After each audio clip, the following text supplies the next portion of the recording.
दोस्तों, welcome to Toshib tutorials. I am professor Nazneen Syed. आज हम डिस्कस करने वाले हैं numerical on crop water requirement and design discharge of a canal. Now what is crop water requirement?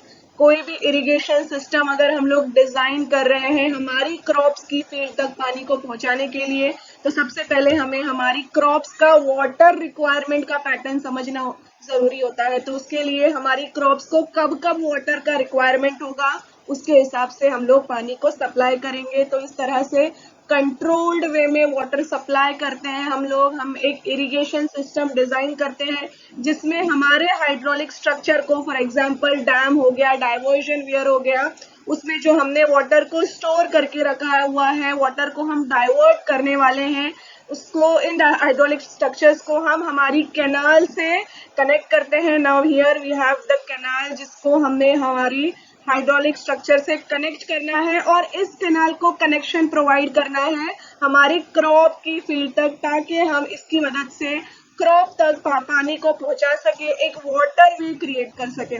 तो बोलने का मतलब ये है, डिजाइन डिस्चार्ज ऑफ कैनाल का मतलब ये होता है कि depending upon the requirement, water requirement of crop, उस पर्टिकुलर कैनाल में कितना वाटर हम कैरी कर सकेंगे, कितना amount of water discharge allow कर सकेंगे, ताकि हमारी क्रॉप्स का फुल फ्लेज नरिशमेंट हो सके, प्रॉपर वाटर रिक्वायरमेंट कंप्लीट हो सके। ओके, अब फुल फ्लेज नरिशमेंट हमें क्यों चाहिए? क्योंकि हम हमारी क्रॉप से ज्यादा प्रोडक्शन हासिल कर सके। तो चलिए देखते हैं। तो दोस्तों, न्यूमेरिकल शुरू करने से पहले हम देखेंगे हमारा फॉर्मूला क्या है to calculate the design discharge of canal, और उस फॉर्मूले में कौन से टर्म्स का इस्तेमाल किया गया है, उन टर्म्स को हम लोग पहले समझेंगे और फिर उसके बाद न्यूमेरिकल सॉल्व करेंगे। ओके, सो सबसे पहले वी हैव डिजाइन डिस्चार्ज का formula. So it is denoted by letter QD, और उसके लिए हमारे पास फॉर्मूला है Q max divided by time factor multiply by capacity factor multiply by transit losses. Now what is Q max? Design discharge of canal की हम लोग बात कर रहे हैं। तो Q max क्या होगा? Q max होगा कि हमारी जो क्रॉप की फील्ड है, उस क्रॉप की फील्ड में सबसे ज्यादा किस क्रॉप को वाटर का रिक्वायरमेंट है, वाटर डिस्चार्ज का रिक्वायरमेंट है, उसके हिसाब से हम लोग कैनाल का डिस्चार्ज डिजाइन करेंगे। तो वो हो गया हमारा Q max, है ना। उसके अलावा कुछ फैक्टर्स है जो हम लोग कंसिडर करेंगे, जैसे कि मैंने बताया time factor, capacity factor and transit losses. चलिए देखते हैं। सबसे पहला डिजाइन डिस्चार्ज ऑफ कैनाल का मतलब क्या होता है? It means determining the maximum water requirement of a crop by considering transit losses, operational factors of a canal. Now जैसे कि मैंने कहा, हम लोग जिस क्रॉप का सबसे ज्यादा वाटर का रिक्वायरमेंट होगा, वाटर डिस्चार्ज का रिक्वायरमेंट होगा, उसके लिए ही हम लोग हमारे कैनाल का डिस्चार्ज डिजाइन करेंगे। तो ये वाटर रिक्वायरमेंट हम लोगों ने कंसीडर कर लिया। उसके अलावा हमें कुछ फैक्टर्स को कंसीडर करना है, like transit losses, operational factors. मैं आपको शो करती हूँ आगे। ओके, तो सबसे पहले देखते हैं जो हमारे फॉर्मूले में Q max का इस्तेमाल किया गया है। तो Q max का मतलब क्या है और उसे हमें किस तरह से कंसीडर करना है? तो सबसे पहले हमारे पास, for example, this is our hydraulic structure dam, जिसमें हमने वाटर को स्टोर करके रखा है हमारे रिक्वायरमेंट के हिसाब से यूज करने के लिए। तो यहाँ पर हम लोग फॉर एग्जांपल इरिगेशन पर्पस के लिए यूज कर रहे हैं इस डैम के पानी को। तो उसके लिए हमने हमारे हाइड्रोलिक स्ट्रक्चर से हमारी फील्ड को एक कनेक्शन दिया है। और फील्ड क्या है? जहां पर हम लोग क्रॉप्स को ग्रो करने वाले हैं। तो ये रहा हमारी क्रॉप की फील्ड, जिसको हमने कनेक्शन दिया है हाइड्रोलिक स्ट्रक्चर से by constructing a canal. So like this, है ना, हमारा कैनाल ट्रैवल कर रहा है। Now what about Q max? हमें किस तरह से समझना है? तो फॉर एग्जांपल, हमने 3 सीजन के क्रॉप्स को हम ग्रो करने वाले हैं हमारी क्रॉप की फील्ड में। For example, K for kharif, R for rabi and HW for hot weather crops, जिन क्रॉप्स को हम लोग समर सीजन में सो करते हैं एंड हार्वेस्ट करते हैं, उनको हॉट वेदर क्रॉप्स कहा जाता है। अभी हमें Q max कैसे कंसीडर करना है? ऑब्वियसली इनमें से किस क्रॉप के सीजन के क्रॉप को सबसे ज्यादा वाटर का रिक्वायरमेंट है ना, वाटर डिस्चार्ज का रिक्वायरमेंट। तो हम लोग देख सकते हैं यहाँ पर, फॉर एग्जाम्पल, मैं आपको अभी एग्जाम्पल शो कर रही हूँ, बाद में हम लोग न्यूमेरिकल सॉल्व करेंगे। तो फॉर एग्जाम्पल, रबी की जो हमारी क्रॉप है ना, जो रबी सीजन वाली क्रॉप्स है, उसको सबसे ज्यादा वाटर डिस्चार्ज का रिक्वायरमेंट है, जो कि हो गया 2 मीटर क्यूब पर सेकेंड।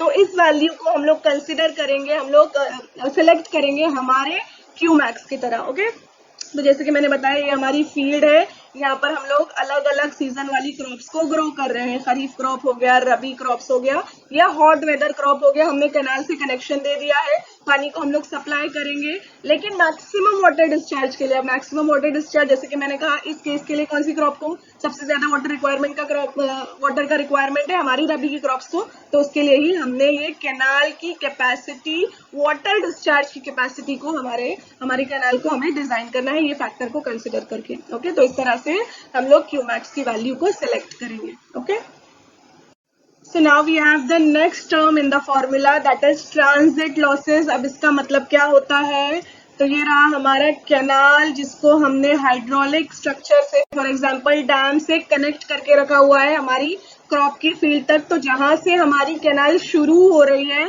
जिसको हम लोग कहते हैं हेड ऑफ द कैनाल, है ना, जहां से हमारी कैनाल शुरू हो रही है वहां से लेके हमारी क्रॉप की फील्ड तक जहां पर हमें वाटर को सप्लाई करना है क्रॉप्स को ग्रो करने के लिए।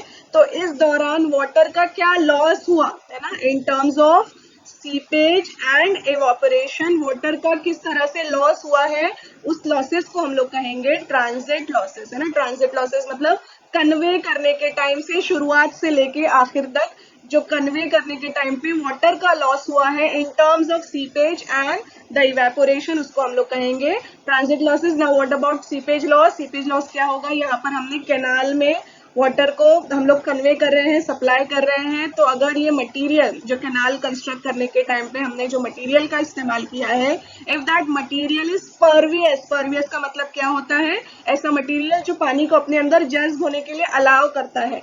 तो पानी जज्ब हो रहा है, पानी का सीपेज हो रहा है, जिसकी वजह से वाटर का लॉस होगा। क्रॉप की फील्ड पे अपने को पानी पहुंचाना है, लेकिन वहां पर पहुंचने से पहले ही वाटर क्या हो रहा है, कुछ अमाउंट ऑफ वाटर सीप हो रहा है, जिसको हम लोग सीपेज लॉस बोलेंगे। And again head of the canal से लेके क्रॉप की फील्ड तक वाटर को अगर हम लोग सप्लाई कर रहे हैं, तो उस पानी का कुछ अमाउंट में इवेपोरेशन भी हो सकता है, तो उसको हम लोग बोलेंगे इवेपोरेशन लॉस। तो ये दोनों लॉस को हम लोग कंसिडर करते हैं as transit loss. Okay, so we have the next terms in the formula, design discharge of a canal calculate करने के लिए क्यूमैक्स हमने समझ लिया, ट्रांजिट लॉसेस हमने समझ लिया। Now what about capacity factor and time factor? तो सबसे पहले देखते हैं कैपेसिटी फैक्टर। कैपेसिटी फैक्टर मतलब, कैपेसिटी का मतलब होता है कितना अमाउंट ऑफ वाटर हमारा कैनाल सेफली कैरी कर पा रहा है, वो हो गया capacity of canal. Now what about capacity factor? Capacity factor को हम लोग कैलकुलेट करते हैं by this formula, which is average supply discharge divided by maximum supply discharge। Now what about average supply discharge? हमारी जो क्रॉप का base period था, base period का मतलब ये होता है जब हमने क्रॉप को फर्स्ट वाटरिंग दिया उस वक्त से वर्क शुरू हो जाता है, एंड हार्वेस्ट करने से पहले जो लास्ट वाटरिंग किया है, दैट टोटल पीरियड हम लोग उसको कहते हैं बेस पीरियड। तो ड्यूरिंग दैट बेस पीरियड हमने कितना अमाउंट ऑफ वाटर डिस्चार्ज किया है हमारी क्रॉप की फील्ड को, वो हो गया हमारा average supply discharge. Now what about maximum supply discharge? Maximum supply discharge का मतलब ये होता है कितने मैक्सिमम डिस्चार्ज के लिए हमने हमारा जो कैनाल है वो डिजाइन किया है, वो हो गया हमारा मैक्सिमम सप्लाई डिस्चार्ज। तो for example average supply discharge जो रिक्वायर्ड हुआ हमारी क्रॉप को, इफ इट इज 50 क्यूमिक, डिस्चार्ज को हम लोग क्यूमिक में कैलकुलेट करते हैं, क्यूमिक इज व्हाट, मीटर क्यूब पर सेकेंड, है ना। ये हमारा एवरेज सप्लाई था, जितना हमने सप्लाई किया है हमारी क्रॉप को, और कितने के लिए हमने डिजाइन किया था, 70 क्यूमिक के लिए। फॉर एग्जांपल ये मैं आपको एग्जांपल शो कर रही हूँ, तो 50 डिवाइडेड बाय 70 आपको कैपेसिटी फैक्टर मिल जाएगा 0.71। हमें न्यूमेरिकल में ये कुछ कैलकुलेट करने की जरूरत नहीं है। कैपेसिटी फैक्टर, टाइम फैक्टर आपको सारी वैल्यू दी जाती है पहले से ही, मैं सिर्फ आपको फिलहाल टर्म समझा रही हूँ। So we have the time factor, okay? So time factor कैसे कैलकुलेट करते हैं? Number of days the canal actually ran during the base period divided by number of days the canal was designed to run। तो इसका मतलब ये है कितने maximum time के लिए हमने कैनाल को डिजाइन किया था पानी सप्लाई करने के लिए, तो दैट पीरियड, दैट टाइम, और कितने एक्चुअल टाइम के लिए हमने कैनाल के पानी को इस्तेमाल किया है, that will be the number of days the canal actually ran during the entire base period. तो बोलने का मतलब यह है हमने कितने वक्त के लिए उसको इस्तेमाल किया है, डिवाइडेड बाय कितने मैक्सिमम टाइम के लिए डिजाइन किया गया था वाटर को सप्लाई करने के लिए। तो इस तरह से हम लोग टाइम फैक्टर कैलकुलेट कर सकते हैं। तो अगेन 90 डेज के लिए फॉर एग्जांपल हमने हमारी कैनाल से वाटर सप्लाई का इस्तेमाल किया है, एंड कितने बेस पीरियड के लिए डिजाइन किया था, 120 दिन के लिए। तो इस तरह से हमें टाइम फैक्टर की वैल्यू मिल जाएगी और इस केस में हमें कितना मिला है 0.75। सो अगेन मैं कह रही हूँ, मैंने आपको एक्सप्लेन करने के लिए सारे टर्म्स बताए हैं, हमें फॉर्मूले ये वाला ध्यान में रखना है फिलहाल, okay, which is QD is equal to Qmax upon time factor, capacity factor and transit losses, okay. So now the question is to calculate the design discharge of a canal. We have the question, find the discharge of a canal having the following details. तो कुछ हमें question में given है, जैसे कि transit losses as 18%, time factor as 0.7 and capacity factor as 0.8. Okay, तो ये values हमें given है question में। उसके अलावा हमें ये टेबल भी दिया होगा जिसमें है नेम ऑफ द क्रॉप्स जो हम फील्ड पर ग्रो करने वाले हैं, सो किया है हमने, ओके। तो ये हमारे क्रॉप्स हो गए अलग अलग सीजन के हिसाब से, एंड इन क्रॉप्स ने कितना एरिया ऑक्यूपाई किया है और जिस एरिया के लिए हमें इरिगेशन वाटर सप्लाई करना है, जैसे कि फॉर एग्जांपल शुगर केन को हम लोग 350 हेक्टेयर्स में सो करने वाले हैं। उसी तरह से राइस के लिए भी गिवन है, बाजरा के लिए भी गिवन है, वीट के लिए भी गिवन है, एंड वेजिटेबल जो कि हमारी हॉट वेदर वाली क्रॉप है। तो इस तरह से इन क्रॉप्स को हम लोग कितने एरिया में सो करने वाले हैं और उसके लिए हम लोग वाटर को सप्लाई करेंगे, इरिगेशन करेंगे। तो it is given in hectares, that area is given in hectares. Now the another column in the table is duty at field in hectares per cubic. Okay, तो कितना अमाउंट ऑफ वाटर हम लोग supply करेंगे, duty का कितना requirement है, ये मैं आगे बताती हूँ आपको। तो फॉर एग्जांपल शुगर केन के लिए हम लोग 700 हेक्टेयर्स पर क्यूबिक के हिसाब से ड्यूटी देने वाले हैं, और इसी तरह से अलग अलग क्रॉप्स के लिए ये हमें क्वेश्चन में गिवन है, ये वैल्यूज, ये टेबल हमें क्वेश्चन में गिवन है। तो चलिए देखते हैं। ओके, तो सोल्यूशन शुरू करने से पहले मैं आपको बताऊंगी जो हम अलग अलग क्रॉप्स को ग्रो करने वाले हैं, इरिगेशन वाटर सप्लाई करने वाले हैं, तो वाटर डिस्चार्ज हमें किस तरह से कैलकुलेट करना है हर क्रॉप के लिए, तो वो पहले हम लोग देखेंगे। तो उसके लिए हमें सबसे पहले ड्यूटी समझना होगा। अब ड्यूटी को हम लोग डिनोट करते हैं by letter D, and it is defined as the area of land in hectares that can be irrigated by a supply of 1 meter cube per second, जिसको हम लोग क्यूबिक भी कहते हैं, of water over the entire base period। तो बोलने का मतलब ये है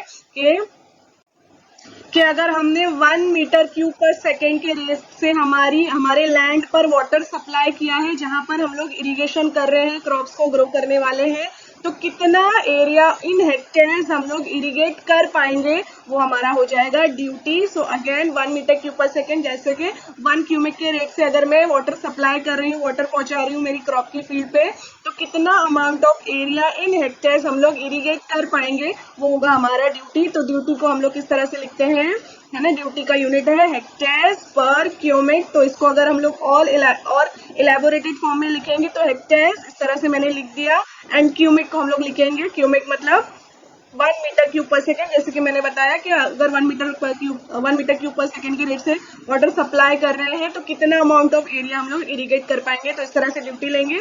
सो अगेन हेक्टेयर्स को हम लोग एरिया इस तरह से लिख सकते हैं, एंड 1 मीटर क्यूब पर सेकेंड को हम लोग डिस्चार्ज लिख सकते हैं। यस, मीटर क्यूब पर सेकेंड हमारा डिस्चार्ज होता है। ओके, सो इसको फर्दर हमने सॉल्व किया, एरिया बन गया A, डिस्चार्ज बन गया Q। तो इस तरह से हमने डिस्चार्ज कैलकुलेट करना है फॉर द क्रॉप। कितना हो जाए, क्या हो जाएगा कि discharge will be equal to area upon duty in cubic. Okay, तो इस तरह से अलग अलग क्रॉप्स को कितना वाटर का डिस्चार्ज का रिक्वायरमेंट है हम लोग कैलकुलेट करेंगे। एरिया दिया हुआ है क्वेश्चन में, ड्यूटी भी दिया हुआ है हर क्रॉप्स के लिए, तो इस तरह से डिस्चार्ज कैलकुलेट करेंगे। तो चलिए देखते हैं।